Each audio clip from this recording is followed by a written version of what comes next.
Welcome back to Indianomics. In this statistics special, I have with me two of the most prominent statisticians in the country, Dr. Pranob, Chairman of the Statistics Commission, and Professor TCA Anant, head of the CSO, the Central Statistical Organization, actually the Chief Statistician of India. Let me now throw the ball in your court, Dr. Sen. As the head of the Statistics Commission, what are the one or two, the most priority area that you are concentrating on in terms of data quality improvement? Well, the fact is that there is need to improve data quality in a number of dimensions. We've already talked about the price indices and the index of industrial production, and following from this, it has implications on all sorts of other numbers that come out, such as the GDP and so on. But much more, in a sense, important than that, what we keep forgetting is that for a country like India, it is also the responsibility of the statistical system to provide data not just on economics, but also on social indicators. And all social indicators, I'm afraid, we are lacking, to say the least. We do have systems in place. We do bring out a certain amount of data, but these tend to come out with fairly serious time lags, and we also not be able to track the changes very well on an ongoing fashion. So a lot of focus on social indicators, I think, has to come about. So if you take, for instance, indicators on health and well-being, it's done through the National Family Health Survey, which, if you're lucky, happens every 6 years or so.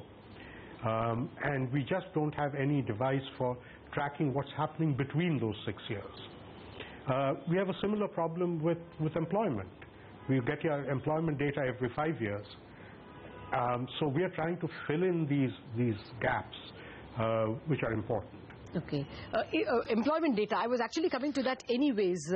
We still don't have an unemployment figure, which one can understand because, we have such a large force of unorganized labor and such a small percentage of organized labor. But nevertheless, Professor Anant, is there any way in which we can get some kind of high-frequency data anytime soon on labor? I think I should distinguish between two things.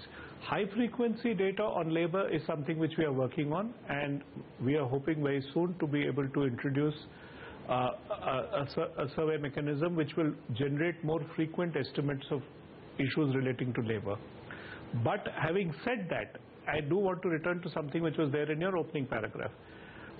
Measures of unemployment in India are complicated. It's complicated because the Indian labor market does not function in a manner in which the relationship between employment and unemployment is easily demarcable. A lot of people, 50% of our workforce works as self-employed, for which the concept of unemployment doesn't exist. We are among the highest self-employed workforces in the world. So this is something which we have to keep in mind. Fair enough.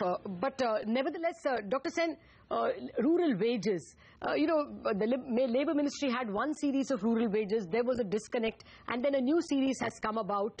Are you working on giving us a more uniform time series, which will henceforth be adhered to either by the CSO or the Labour Ministry?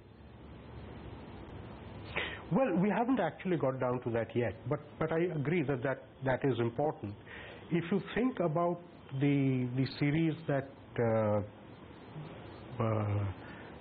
Labour Bureau used to put out, those are collected for very specific purposes. Now we are actually working on a more general series basically on wages.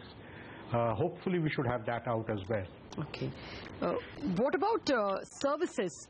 We get this one heading, trade, hotels, transport and communication, which accounts for 25% of the GDP and 50% of the services GDP. We have hardly any clue on how it is put together. Is there any process of refining services data, making it more frequent, Dr. Sen? Well, as far as services data is concerned, the database is in fact extraordinarily poor. The way the services estimates are put out is basically on the from the employment side. So you assume pretty much fixed productivity per worker, and then you try and project it per worker. But there are some components of services which are linked to the commodity production sector, I mean, such as trade.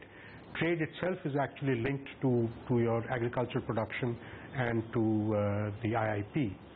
So, we use a mix and match technique. But you're absolutely right. On services, the database is extremely poor.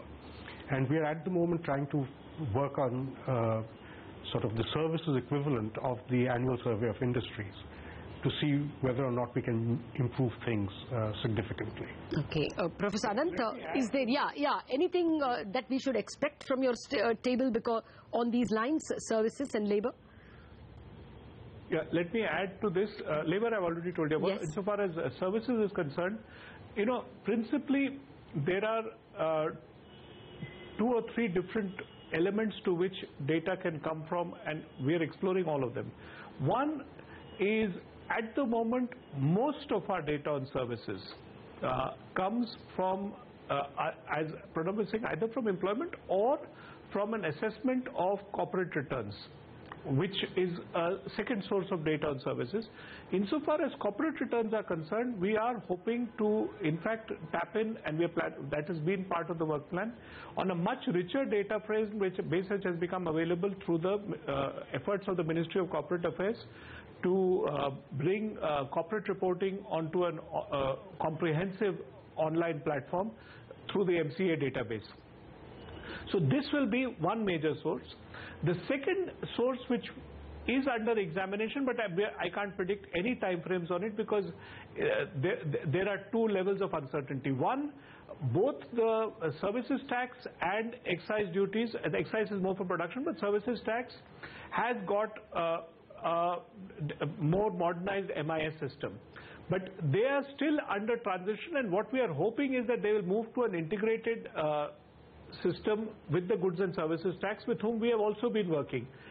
That will give us a second source of looking at the sector from a slightly different angle, which is the tax trade. Okay. The third exercise which Pranob referred to is we have been experimenting with, and we hope that we will be able to finalize and recommend on that basis, a parallel survey similar to what we are doing in industries in the annual survey of industries to cover the service enterprises. If all 3 elements are made available, then our data picture on services would become very complete. At the moment, what we are doing is we are working with partial data on the corporate accounts, and the rest is projections from different indicators and sources available in the commodity sector in different forms. Dr. Sen? Well, what is happening is that, as Anant said, that alternative sources of data, particularly of corporate data, is coming in, which means that hopefully our estimates of corporate production and corporate investment and so on, all of that will be significantly better. Okay. The problem continues to be the non-corporate sector, where we have to rely upon surveys. Now, what happens is that for high-frequency estimation, such as quarterly GDP series, we are perforce assuming that the unorganized sector is mimicking the behavior of the corporates. Now, this is okay up to a point, but the fact of the matter is that particularly in services, even more so than in the case of manufacturing, the 2 may actually work very differently because the 2 service very different markets. Yes. And so that assumption may not be particularly good. But, frankly, there's very little that one can do. So let's do it step by step. Yes. Get the organized corporate side of it as accurate as possible, and then try and see through more detailed, less high frequency survey type of instruments how we can link the corporate data to estimates made for the non-corporates. All right. That's a very candid, as also a very sincere attempt by 2 of the best statisticians in the country to look at the problems so far and to give us some hope that we can get more data and better data purely because there is so much of online data now available, but only in the corporate sector. Dr. Sen, Professor Anant, it was a pleasure speaking with you. Thank you very much for joining us on this edition of Indianomics.